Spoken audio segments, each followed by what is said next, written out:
Pulube sa Karinderya Kanole Horror Story.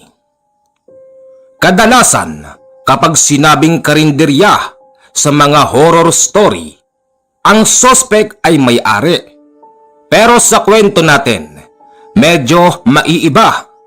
Tara, sabay-sabay nating alamin. Si Mr. Libiste ay merong kainan. Ito ay nakatayo sa gilid ng kalsada kung saan daanan ng mga biyahero katulad ng mga naglalakihang truck at mga bus. Meron siyang katabing kainan na hindi naman masyadong kalayuan.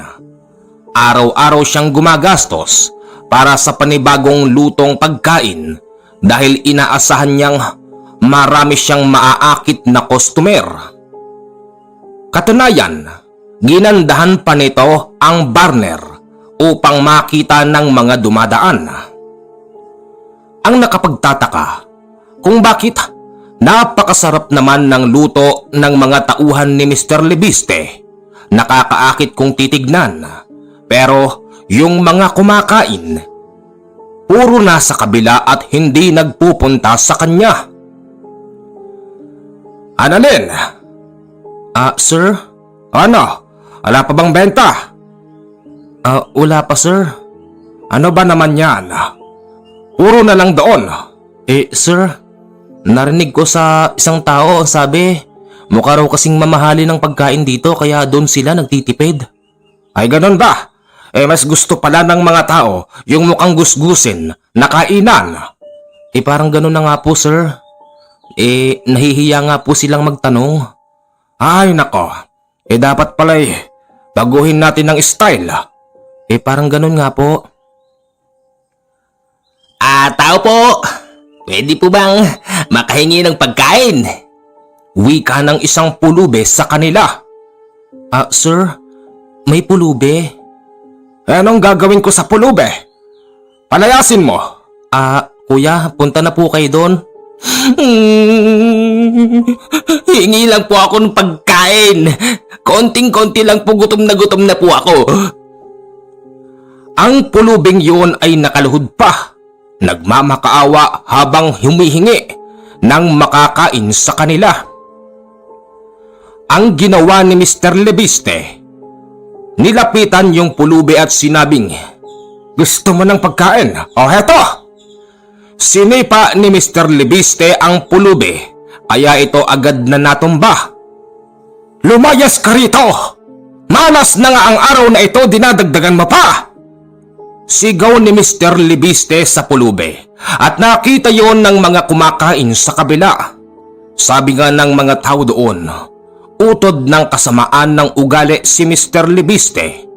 Maya-maya pa'y merong mangilan-ngilan na mga pasahero ang lumapit sa pulube at binigyan ng makakain. "Maraming salamat ho rito. Tatanawin ko pong isang napakalaking utang na loob to." Wika ng pulube. Kinagabihan, ang pulube ay nagdadaan sa harapan ng kainan ni Mr. Libiste. Tanging ang kanyang tagabantay lang ang naiwan mag-isa doon. Umastang parang aso ang pulube. Maging ang kanyang mga palad ay nakadikit sa lupa. Maya-maya pa'y tumalon ito ng mataas at agad siyang napunta sa pinakamalapit na puno at naghalambitin. Kitang-kita niya ang bandang likuran dahil wala naman itong bubong. Nakita niyang may lalaking nag-iinom tapos may mga nakasabit na hita ng baboy. Tatrabahuhin ko pa ba to? Lasing na ako. Wika ng lalaking nakatambay na lasing. "Sige, matulog ka na."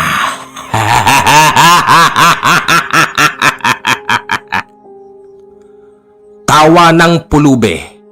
Maya-maya pa'y yung lalaking tagapagbantay ay biglang nakatulog.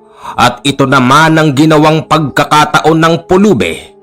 Bumaba siya ng dahan-dahan sa pwesto noon. Nakita niya Yung nakasabit na hita, pinalitan ito ng pulube na hita ng tao. Tapos inorasyonan para maging dati pa rin sa paningin ng tagapagbantay dahil siya rin pala ang tagaluto. Kinabukasan, magang-maga, may huminto na isang malaking truck sa tapat ng kanilang kainan. Lumabas agad si Annalyn at inaalok na kumain ang dalawa. Magandang umaga po. Kakain po kayo, masarap po yung luto namin. Bati ni Annalyn sa kanila. Agad na pumayag ang driver at pahinante at nang matikman nila ito, sabi nga nila, kakaiba ang lasa at tinatanong kung anong klaseng karne daw ba yun. Itinuturo pa ni Annalyn yung buto na pinagtanggalan ng karne. Tuwang-tuwa naman ang dalawa. Mga sir, sana pagdaan niyo uli dito kayo kumain. Wika ni Annalyn at tumangulang yung dalawa.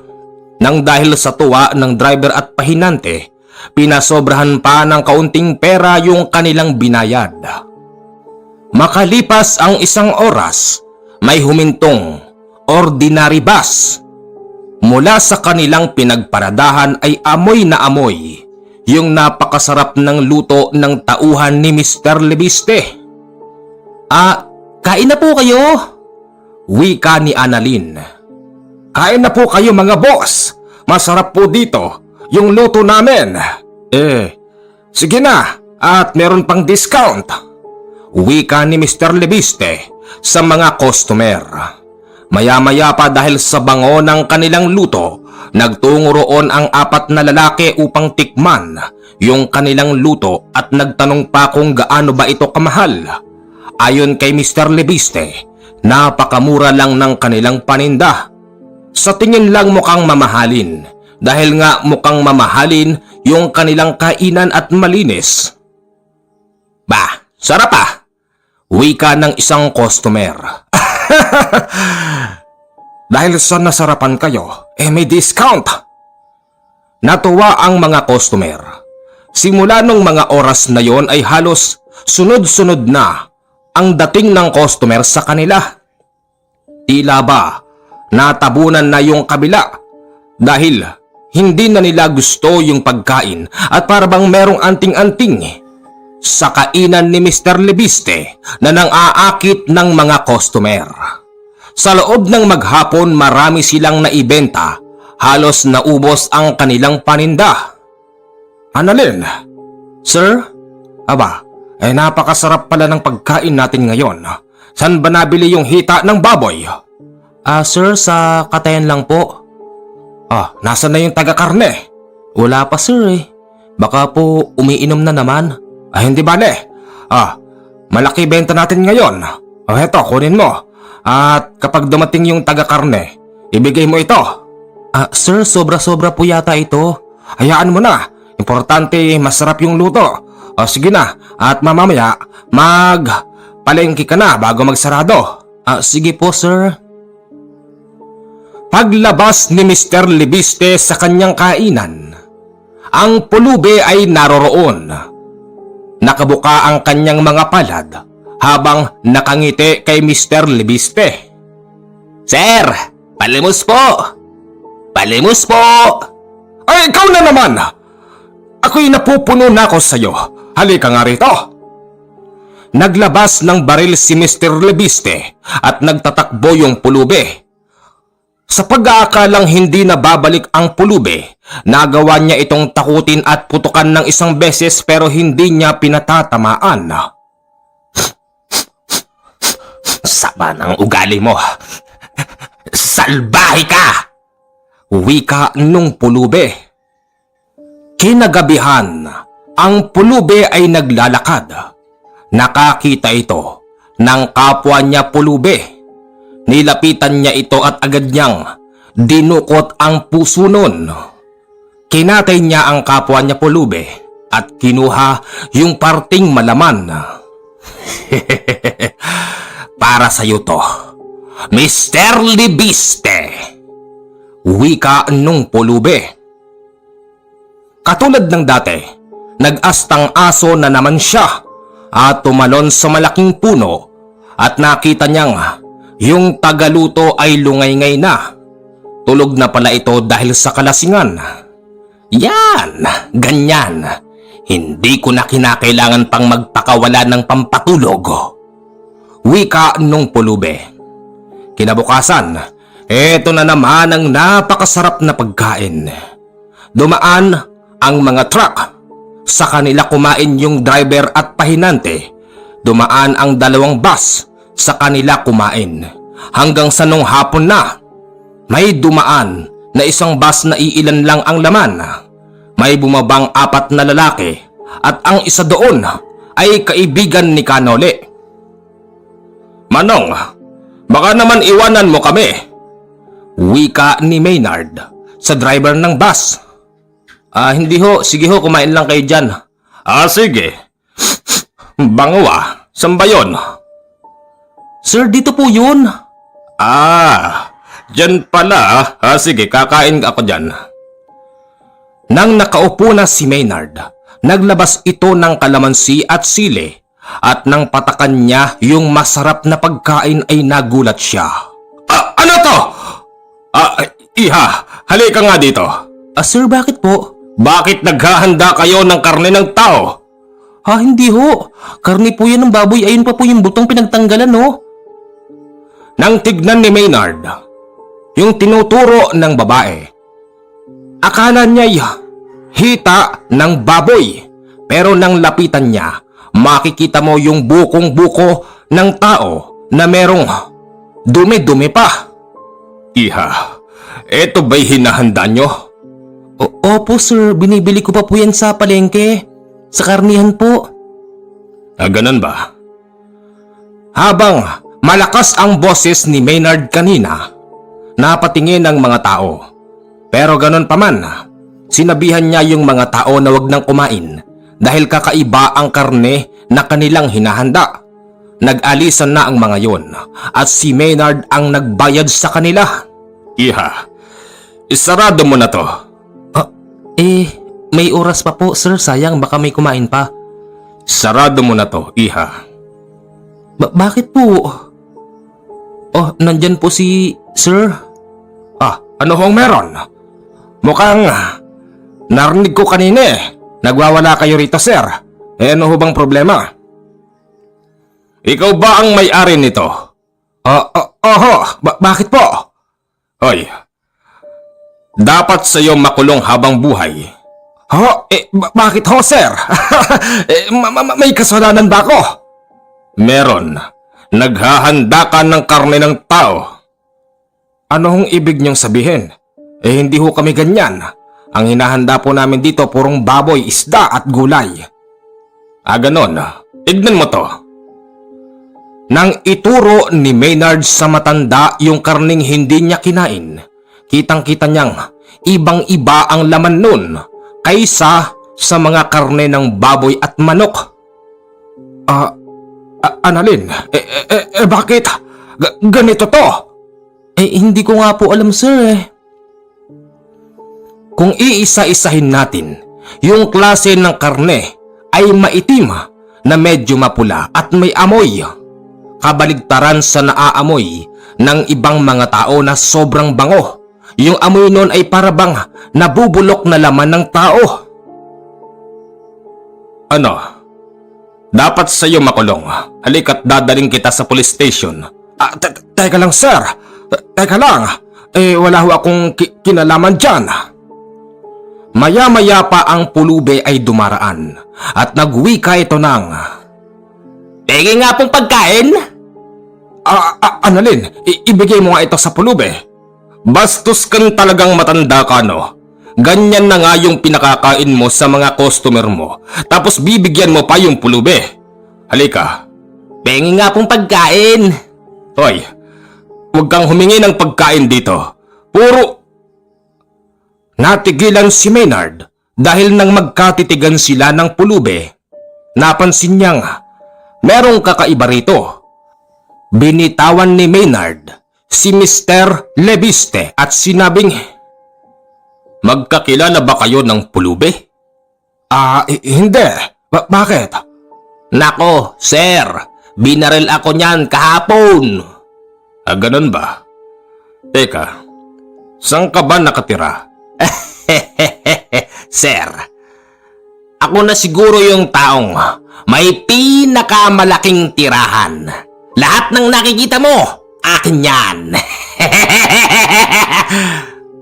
Huwag mo kong pinipilosopo. Sabihin mo sa akin saan ka nakatira. Binitbit ni Maynard ang pulube papalayo sa kainan ni Mr. Libiste at dinala sa medyo may kalayuan. Pulube, sabihin mo sa akin, ikaw ang nagdadala ng karne ng tao sa kainan na yon.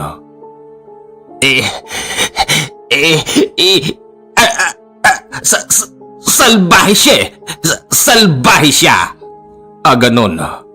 Huwag mong gagamitin sa akin yung salitang salbahe dahil hindi yan makatwiran para gawin mo yon. Anong dahilan mo, ha? Aminin mo sa akin. Wala. Kasi salbahe siya. Binabaril niya ako araw-araw. Ganon. O baka naman gusto mo lang magkalat ng lahi. Hindi. Hindi ho. Aminin mo sa akin o hindi.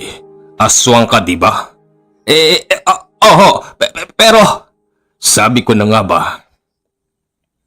Sa galit ni Maynard, nagawa niyang ihagis sa bangin ang pulube. Hindi siya naawa at alam niyang hindi naman ito mamamatay doon. Alam din niyang ang mga ganyan ay may kakayanan na pagaanin ng katawan upang hindi lumagapak sa lupa. Ay nako. Bumalik si Maynard sa lugar ni Mr. Libiste at sinabing, magsarado na kayo. At ikaw, ha? Masyado palang masama ang ugali mo. Ang may gawa ng lahat ng yan, yung pulube. Isa siyang aswang dahil sa pagiging salbahe mo, binigyang kanya ng mga ganyan. Nagkakalat lang yon ng lahi. Huwag ka nang magbukas, Mr. Libiste. Naintindihan mo? Ay bakit naman? Wala akong kinalaman doon. Naubos na ang oras ni Maynard dahil papaalis na ang bus. Nagbanta si Maynard na babalik siya sa mga susunod na araw. Kinagabihan, ang pulube ay naroroon na naman. Hindi mo ko mapipigilan, albularyo. Wika nito. Muli na naman siyang tumalon sa puno. Pero sa pagkakataon na yun, natsambahan siya ng tagaluto. Nakatingin ito sa itaas kung saan siya naghalambitin habang nagsisigarilyo at umiihi ang tagaluto. Napasigaw ito nang makita siya.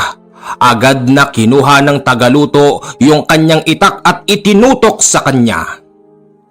Sa takot ng pulubing aswang, bigla itong nagtatalon at tumalon din sa bangin. Bumalik ka rito! Papatayin kita! Sigaw ng tagaluto. May oras pa. Wika nung pulube. Makalipas ang 2 araw. Araw ng Sabado, bandang alas 9 ng umaga. Bossing! Bossing! Sulat! Hehehe! Bossy! Aba, malayo pala si Bossing ah. Mukhang hindi ako maririnig. Lapitan ko nga. Uy, ano na naman? Sulat, Bossing. Galing kay Maynard. Teka, pulube. Nagbibigay ng karne ng tao. Aba, ayos. Kumain ka na? Hindi ako kumain. Binabasa ko kanina yung pinadala sa'yo ng Maynard na yun yung pinapakain daw dun sa gilid ng daan sa may daanan ng bus at truck. Karne daw ng tao. Yak! Ano? Yak! Narinig mo, Bossing? Naku, arte mo. Boss, anong gagawin mo dyan? Ang sabi niya, dumaan daw ako roon. Tapos, alamin ko raw kung talaga bang totoo at nang matapos na yun. Boss, parang papuntang Colby yan ah. Anong Colby? Bicol! Di, labo mo naman eh. Kain ka muna ron. Yoko, para ako nasusuka pag nababasa ko yan eh. Nagtungo si Canole roon kinabukasan at tamang-tamay, hintuan pala yun ng bus. Nakakita siya ng isang babaeng may itsura at merong isang matandang lalaking nakatayo sa harapan ng kainan. Kapansin-pansin na halos walang kumakain dahil nung gabi ay hindi nakapaglagay ng hita ng tao ang pulube dahil nga'y inaabangan siya ng tagapagluto. Lumapit doon si Canole at tuwang-tuwa naman si Mr. Lebiste at si Annalyn. Sir, kakain po kayo? Wika ni Annalyn sa kanya. Sana kasi ang daming tao dun eh. Parang di ako makasingit. Ano bang specialty natin dyan? Sir, alam nyo ba'y ang unang kumakain dito sa amin ay merong malaking discount. Talaga? Oo naman. Pasok na sir, pasok. Piliin nyo lang. Alam ni Canole sa kanyang isipan na ito na yung karinderya na sinasabi ni Maynard. Unang tingin niya sa karne, wala namang kakaiba. Ganon din sa manok at isda. Ganon pa man, naglabas pa rin ng kalamansi si Canole at pinatakan. Wala namang nagbago kung ano ang itsura. Ganon pa rin bandang huli habang ito'y kanyang kinakain. Wala naman yung sinasabi ni paring Maynard. Bakit kaya? Sir? Kanin pa? Oo. Sir, libre na po ito. Talaga? Nako, ang bait mo naman pala. Sumisimbolo sa kagandahan mo. Ano nga ang pangalan mo? Annalyn po. Annalyn. Okay, salamat. Makalipas ang 3 oras na biyahe, narating na ni Canole ang bahay ni Maynard. Oy pare, kamusta? Eto, ayos lang. Pare, napahinto ba yung bus doon sa sinasabi ko? Oo pare. Wala namang kakaiba. Imposible. Pare, hindi ako maaaring magkamali. Walang anumang inorasyonan ng aswang na nakakaligtas sa kalamansi at sili at asin. Pero pare, unang tingin ko pa lang mukhang ayos naman. Siyempre para makasigurado, nagpatak ako ng kalamansi pero wala namang nagbago pare. Kinain ko pa nga eh. Ganon. Baka natsambahan mo lang pare kasi sinabihan ko sila na wag na silang magsasarado. Wag na pala silang magbubukas. Pero nagbukas pa rin pala. Pare, gaano ba ito kaimportante? Pare, kailangan kita. Medyo malayo-layo dito yun pero hanapin ko nga yung karag-karag kong motor dito. Sumakay si Canole doon tapos si Maynard. Makalipas ang 5 oras na biyahe ay narating na nila yung kainan. Paghinto nila sa kabila, napansin nilang merong nagsisisigaw sa loob. Ano kaya yun pare? Ewan. Pero mukha namang lasing eh. Tignan mo yung sigaw. Pakinggan mo pare. Ang sigaw ay para bang nagwawala na merong kaaway. Topo! May tawa dyan! Wika ni Canole sa labas.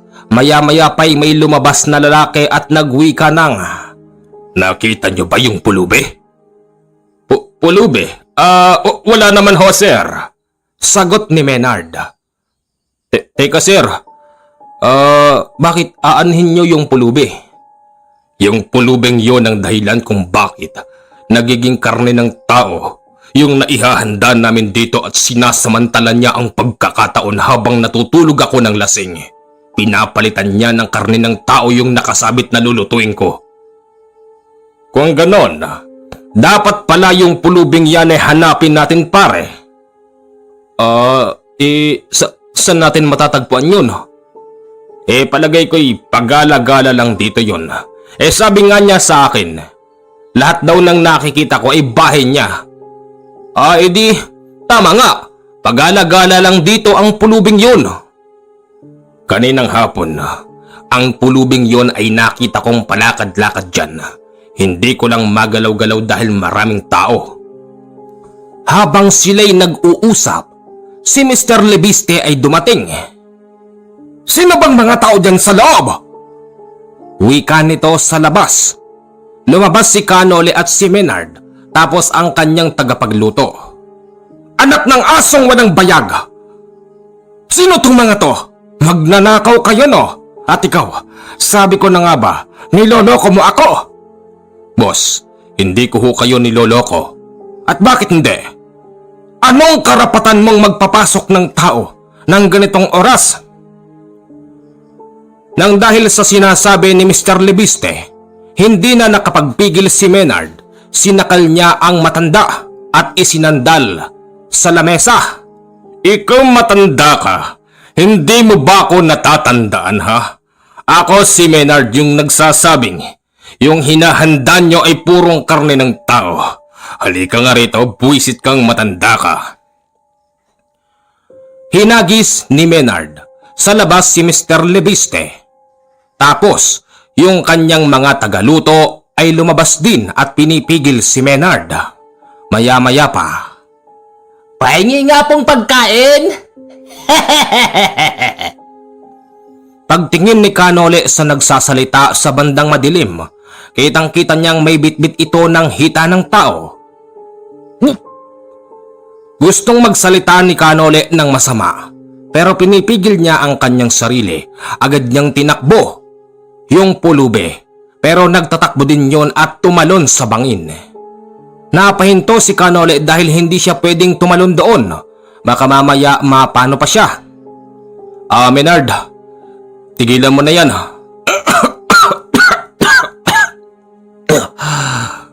"Ididemanda kita. Sinakal mo ako." "Ikaw ang dapat na maidemanda dahil naghahanda kayo ng karne ng tao. Oo, wala kayong kinalaman pero ang pulubing yun ang siyang dahilan. Nang dahil sa pagiging salbahe mo. Ayan, ganyan ang nangyayari."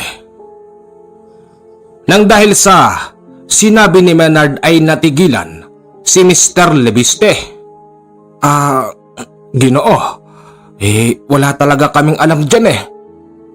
Pwede bang magtulungan na lang tayo kung paano ba matitigil yun?" "Matitigil lang yun kung hindi ka na maghahanda pa nang makakain araw-araw at tigilan mo yung pagiging masama ng ugali mo." "Hindi, Menard, hindi rin yun matitigil kasi may katabing karinderya eh."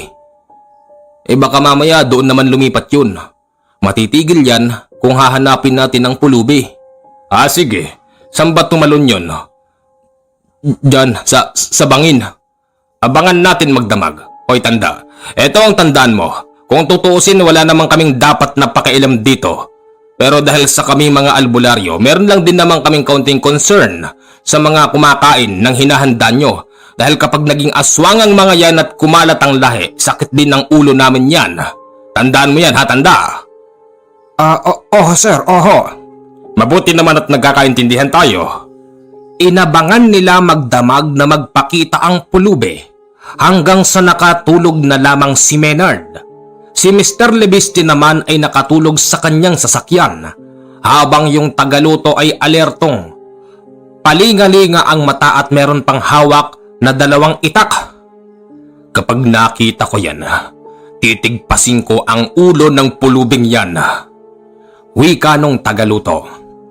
Maya-maya pa, bumubulahaw ang napakalakas na sigaw. Salbahe ang taong yan! Nang dahil dyan, binigyan ko siya ng masarap na pagkain at maraming customer. Sigaw na nagmumula sa bangin. Nagtungo roon si Canole at inaabangan niyang lilitaw doon ang pulube. Hindi nga siya nagkamali ng pinwestuhan dahil mula sa ilalim ay tumalon ng mataas ang pulube. Heto na ako! Sigaw ng pulubi at dire-diretso itong nasubsob sa lupa. Aray ko! Aray! Bitawan mo ako! Aray ko! Hindi naman kita kilala! Hindi naman kita inaano! Hindi nga, pero masyado ka ng maraming kasalanan. nang dadamay ka pa ng tao at ginagamit mo pa ang pagiging salbahe ni Mr. Lebiste. Hoy, pulubing aswang, tandaan mo ito. Para sa amin hindi makatwiran yung ginagawa mo. Kaya mo lang ginagawa yan para magkalat ng lahi, hindi ba? Hindi. Dapat lang sa kanya yan. Ginoo, yung ginagawa ko walang halong panghahawa. Imposible. Ikaw? Hindi manghahawa? Aminin mo sa akin. Nilagyan mo ng panghahawa yung pagkain para kumalat ang lahi mo. Hindi nga po.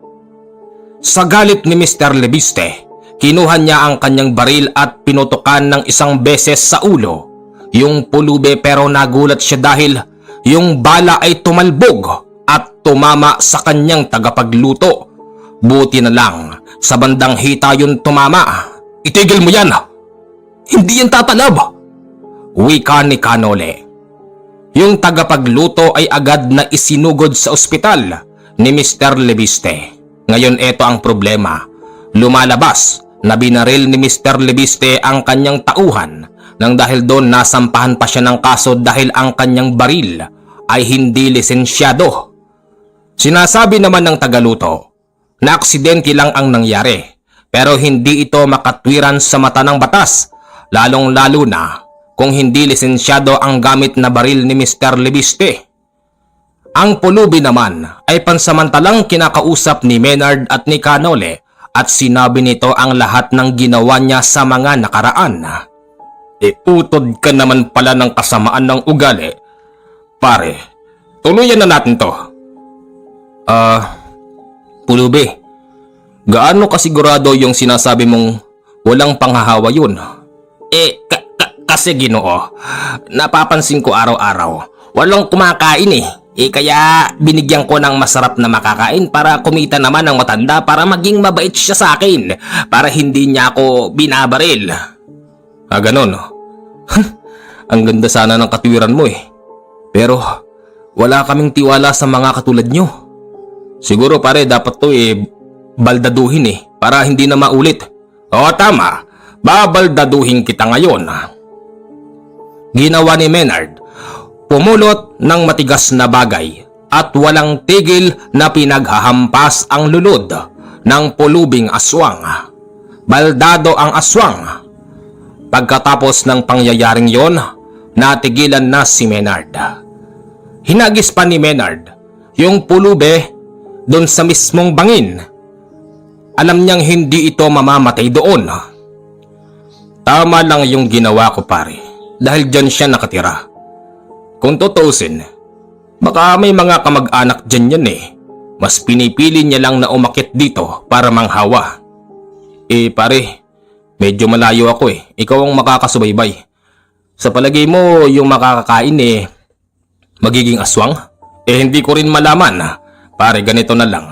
Kung sino pa ang mga nakakain doon, susubaybayan ko at kapag nakita ko na merong pagbabago sa kanilang buhay, susulatan kita agad pare.